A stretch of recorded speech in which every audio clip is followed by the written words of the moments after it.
is CGTN, China Global Television Network. Sao Tome and Principe may be small in size, but the country has big ambitions. Traditionally known for cocoa, coffee and coconut exports, the country now seeks to transform into the next logistical hub, a tourism haven and a bustling blue economy. This week on Talk Africa, we speak to the man who wants to make all this happen under his leadership, Prime Minister Patrice Trovoada. From Sao Tome and Principe, I'm Beatrice Marshall. Welcome to Talk Africa.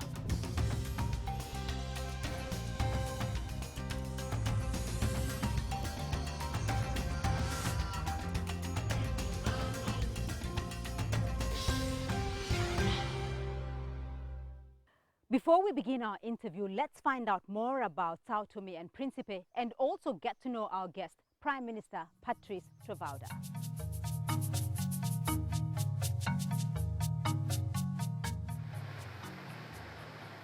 The tiny island nation of Sao Tome and Principe is nestled in the Gulf of Guinea off the shores of West Africa.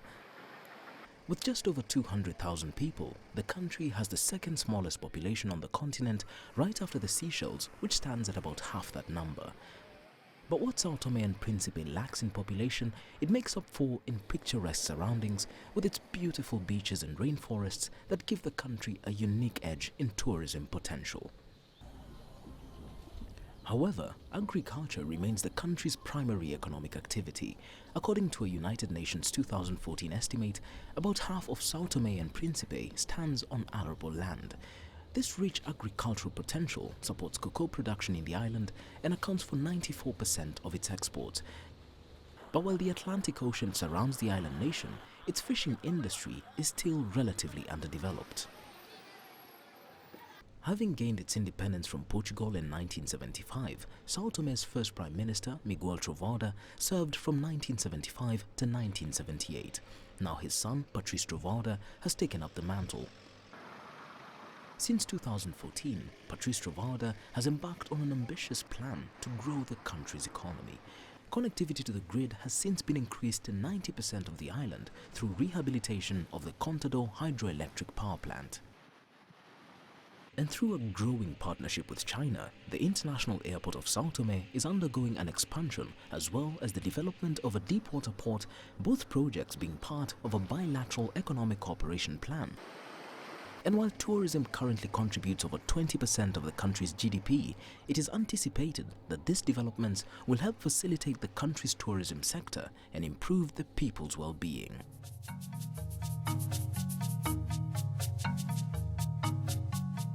Welcome to Talk Africa. We're here with the Prime Minister of Sao Tome and Principe, Dr. Patrice Trovoada. Dr. Trovoada, thank you very much for giving us your time. I want to start first by going back to your early childhood, because you have been involved in Sao Tomean politics though since 2002, but you have been exposed since your childhood. Your father, in fact, was the president of Sao Tome and was the Prime Minister of Sao Tome and Principe in 1975. When you go back to that time, how did that impact your childhood? How did that affect your wanting to go into politics? First of all, thank you for having me here. And I think you have to go back from 1960, because my father was the president of the Movement of Liberation at that time. I was born in 62. And my name is Patrice Emery Trovoada, like Patrice Emery Lumumba. So since I was born, I was really embedded into politics. Being born, raised among freedom fighters, always having as a goal the liberation of the country, had a lot of influence in what I am today. What you are today, because you have, this is not the first time that you're Prime Minister of Sao Tome and Principe, because you have been Prime Minister as well twice before. What is it that you're seeking in the transformation of your country? I think, first of all, you have to care about people. And if you care about people, you have to find a way to deliver. So you can deliver in any position you have in the society. Maybe it was circumstances made me to lead my party and to become the Prime Minister, but I was thinking always on my vision for the country and for the people. That's why today our party has a huge majority in the parliament, but took us almost 12 years to reach this point. So what we are using is probably using our geographic location, the wealth surrounding the island, and looking at also our skills and our advantage. We are building a model, and this model, to make people happy, basically is based on natural resources, which is the sea, the ocean, which is the agriculture, because we have a very fertile soils, and the skill of the people. And based on that, I would say that the country has to play a role in the sub-regional economy, with tourism, with trade, with fisheries, and so on. So, and we have been building this vision slowly. But your economy, though, is quite small. Your country, your islands themselves, they're quite small here. How do you see yourself playing that pivotal role, surrounded to your neighbors, Nigeria, Ghana, bigger economies? Yes, you know, this is achievable because, first of all, we are a very pro-reform government, and we are supporting African integration. If you look at less than 2 hours from Sao Tome, you have in fact close to 1 trillion GDP per year and more than 300 million people. So this is a huge market, and we can be as a country in support of those economy, basically by providing good services, providing logistics solution, and providing also business climate, which make those people to see some attractiveness locating part of their business in Sao Tome. And of course, I hope you will have the opportunity to see the island, and tourism is a big asset. Tourism is a big asset, so you're putting yourself at a competitive advantage to your neighbors here. What would you say would be Sao Tome and Principe's biggest competitive advantage? I don't like competitive advantage. I said complementary. We need to complement ourselves in Africa. We don't need to compete. I think Africa is a continent of future, with a bright future. But we need, first of all, to cooperate, to work together, and to seek stability, trade among ourselves, and this will bring certainly wealth to our people. Your socio-economic indicators, though, according to the United Nations Development Program, they are quite good, giving some statistics like 97% of your population now has access to electricity, 60% have access to clean water. So what would you say, though, are the opportunities as arising from those achievements, and what would you say are the challenges that still remain in a proper socio-economic situation? I think we have been able to achieve this basically because the public international aid and with those achievements based mainly on concessional loans and on grants. Now there is an issue of sustainability, and this is very important. You know, first of all, our political decision was to provide electricity to everybody, and we are almost close to 100% today. Then we said electricity plus clean water, plus fighting malaria. Today, malaria is close to 0 here. And education. Today, we have everybody has a 6th grade of education in this country, and we are now moving to 9th grade compulsory for everybody. But this is very good for human development, to create base, to create social cohesion, because we have electricity in rural area. So people from the rural area, they are part of the nation, not only people from the city.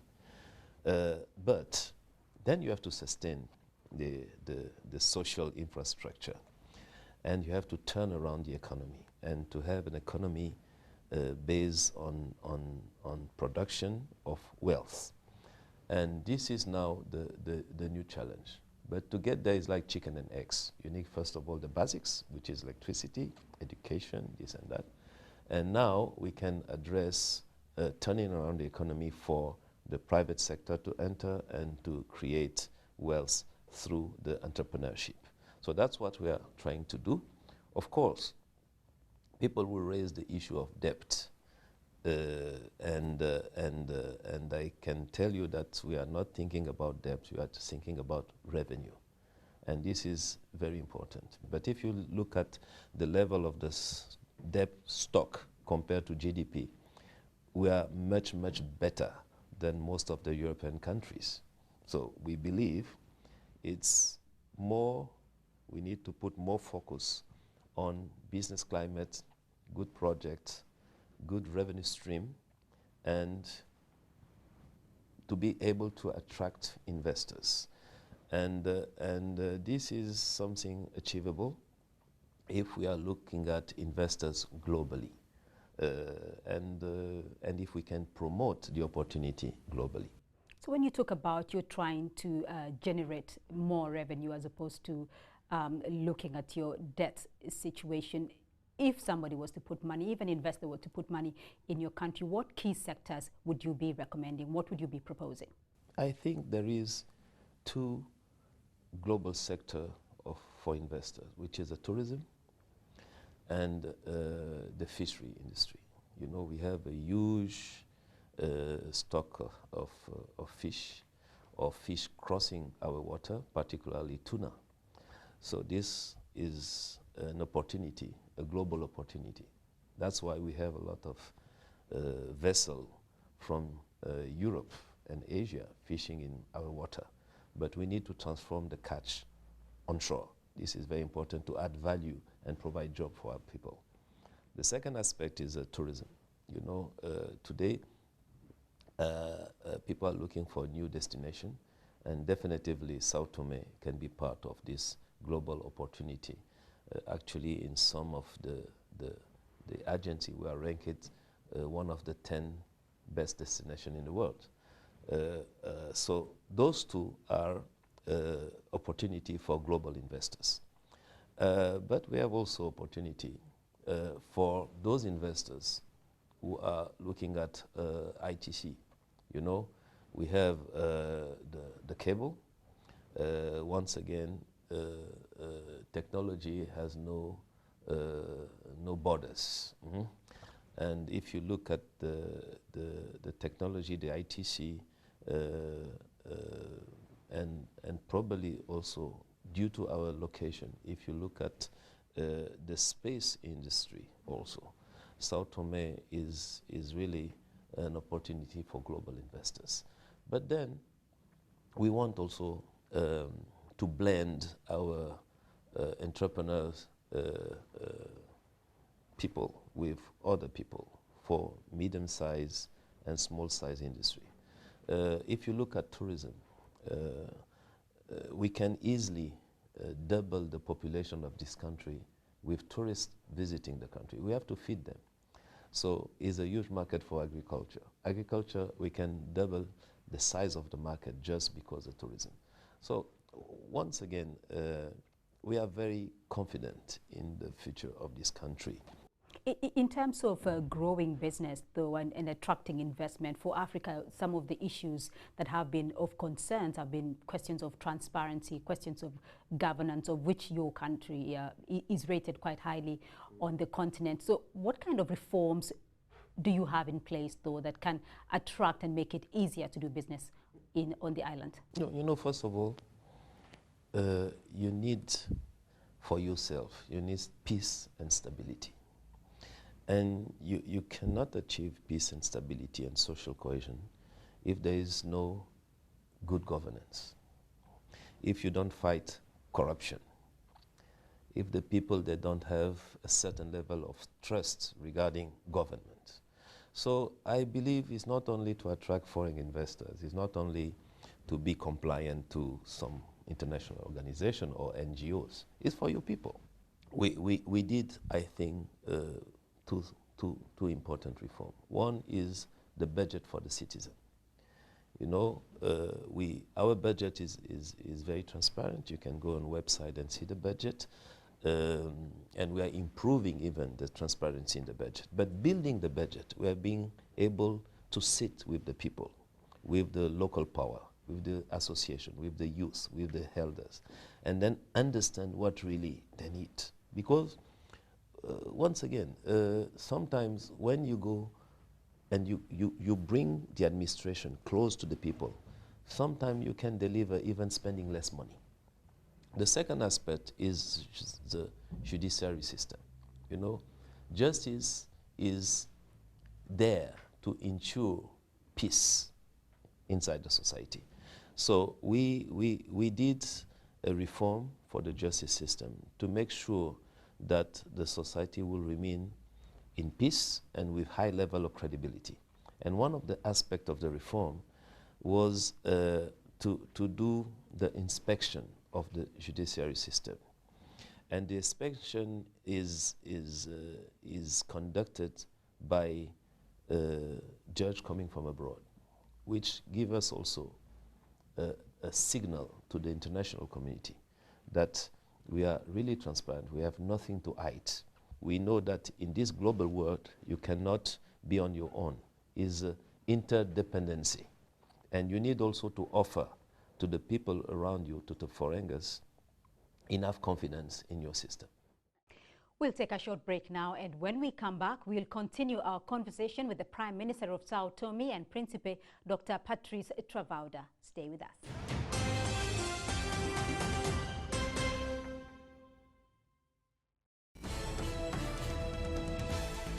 China Global Television Network. From broadcast centers in Beijing, Washington, and Nairobi. A unique global perspective. 6 channels and a video content service. News when you want it and where you want it. On TV screens, websites, mobile platforms, and social media. CGTN. See the difference.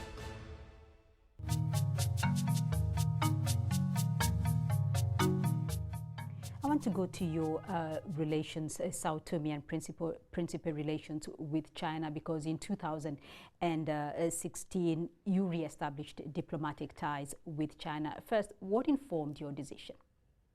Justice and humility. You know, when you find out that you are wrong or there is a mistake, you should correct with no condition. That's what we did. You know, since the early stage when Africa became independent, you know, China, although China was facing huge problem also of development, China always stick with Africa. And this is very important. And then don't forget that we start also with the non-aligned movement. And this was also very important. So there is a spirit. There is a spirit between Africa and China. And in my opinion, we should see how can we, based on this spirit, move to other position. 2 years down the line, though, where do you see the development? What have you gained from that re-establishment of ties? What kind of development ventures have you gotten into? We have been looking at what is achievable, what is possible, what is the capacity also of Sao Tome and Principe to absorb what China has to give, okay? Because China has a lot to give, but you need to be able to absorb, okay? So we are moving. We are moving on the health sector. We are moving on agriculture. We are moving on infrastructure. So we honestly we are quite happy with the speed, with the level of trust, confidence, with the meetings we have been having with among those the leaders, the authorities, the ministers, the directors. So everything is going very, very well.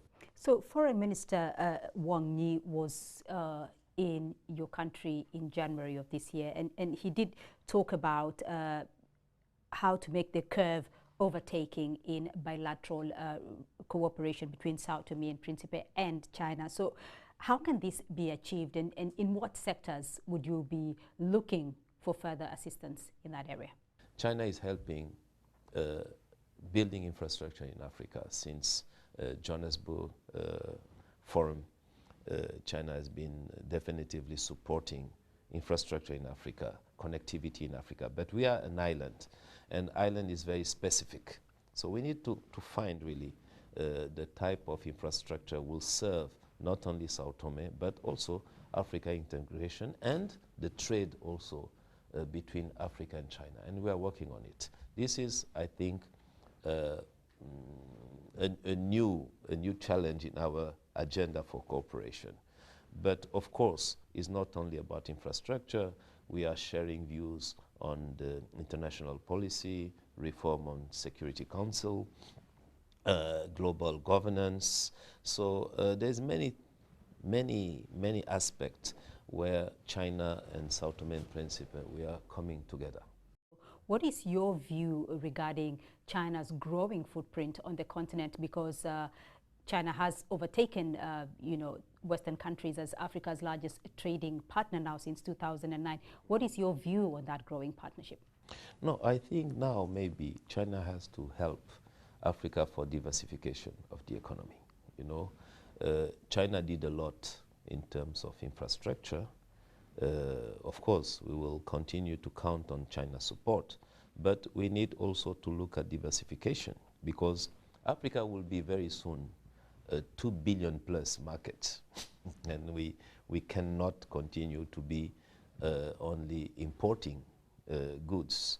And what kind of goods, because even when you look at the type of goods, there is some kind of goods which with our level of development makes sense to produce those goods in the country, within Africa, and to sell within Africa.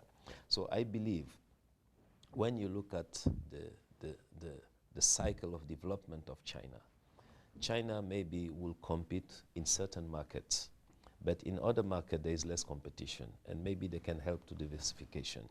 So I believe that we should really put more emphasis in our cooperation in the diversification of our economy, because once again, in the next 10-15 years, I believe a huge part of the global population will be African, with African taste, with African flavors, with African culture. So we should try now to invite China to help Africa diversification, to produce in Africa for Africans and for other markets as well. And those are views we hope that you will be taking to Beijing for the Forum on China-Africa Cooperation in September this year. What are your expectations for that summit, though? What is it you would like to hear from your partnership with China and also from other African leaders? Well, first of all, we want to hear from President Xi Jinping, because China has a global responsibility as well. So we need to listen to him, what is his views about global challenges.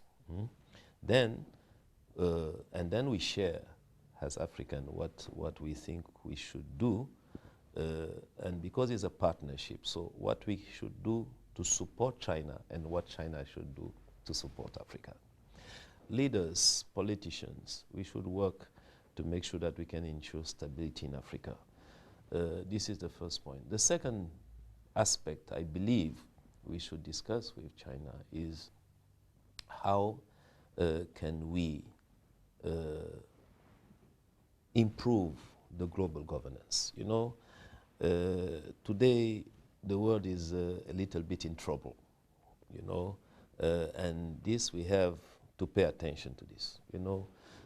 Freedom of trade, multilateralism against bilateral policies. So we need to talk about it, because if we don't have the proper software, nothing can go well. And the last thing we have to address is diversification of our economy, because since we have been an independent country, with most of the country with just a single product to export, we are always under pressure of the market and the market price when we cannot determine the price of the market because we are just selling raw material. So we need really to make sure that once again, if the price is going back to high levels like oil is now growing again, we don't do the same mistake. And we should see with China how can we really jump into this diversification now and to be able to resist to other shocks coming in the near future regarding commodities. Very interesting discussions we've had here. I want to end with on two notes from you. First of all, on an African note, and then on a Sao Tome and Principe note. On an African note, though, how do you define your vision for Africa, you know, as an island state and member of the African Union? No. I think Africa is a continent of opportunity and is a continent of the future. But not only me are thinking this, a lot of people. So we need to be very careful. We need to be very careful. So we need to consolidate the base for Africa to play future role globally. And the base for the consolidation is, once again, peace and stability.